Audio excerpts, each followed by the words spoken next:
For the first 15 to 17 years of our company, Tasty Catering's existence, we focused on sales growth. We'd do anything we could to grow sales. We'd undercut competitors, match price quotes, do whatever it took to keep fueling that growth because we knew that that growth was the key to our future. Well, after 15 years of that, we realized we're not getting as much profit out of those sales. Even though they were growing 25 to 32% a year, the profit wasn't growing, it was staying the same. So, spurred by Tim, our CFO's guidance, we focused on profit. We realized that some of the accounts we were servicing just weren't profitable. Some of the orders we were taking weren't profitable. So we really tried to educate our staff on what was profitable sale and what was not a profitable sale. The Great Game of Business is a forward forecasting model. You spend about 10% of your time looking back at last month and 90% of your time looking forward, because you still have time to adjust your line item you're responsible for this month. We have a whole wall that is our P&L statement, and it's broken down into line items. It starts with the sales, the income on the top, corporate sales and special event sales, and then all the expenses, the cost of goods sold items, and then all the expenses. And everybody in the company owns one line.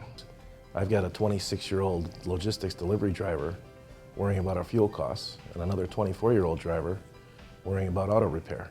So I don't lay awake at night thinking about those things because we've got employee owners that are thinking about that. And then there's the balance sheet, and it shows how the accumulated profit transfers over to the accumulated profit. The monthly profit transfers to the accumulated profit. And it shows how income does not necessarily mean cash. We realize that we don't want anybody to wonder what's going on or where we're headed or how we're doing, if we're making money, if we're losing money. We want everybody to know, number one is job security. And if we're transparent, people understand that their job's secure. And if we're doing bad, then they understand, okay, we need to turn things around to keep their job secure. A great example of a mini game that we've played here at Tasty Catering was the culinary staff. They developed a waste mini game to track food waste, because in our business, waste is money. They separated and weighed the organic waste for 6 consecutive weeks and determined that for every $100 in sales, we threw out 1.66 pounds of food scraps. So they set a target to make improvement at 10, 20, and 25% of their levels. They hit all 3 of their targets, and they got to plan what we had for lunch, they went out to dinner as a team, and they got their personalized chef's coats. So we had a 2% improvement in our food cost, which was huge for the company.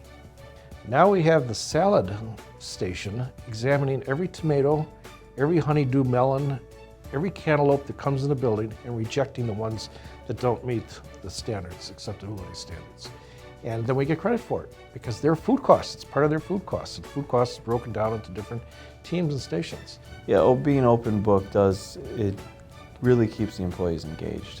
It gives them a sense of ownership.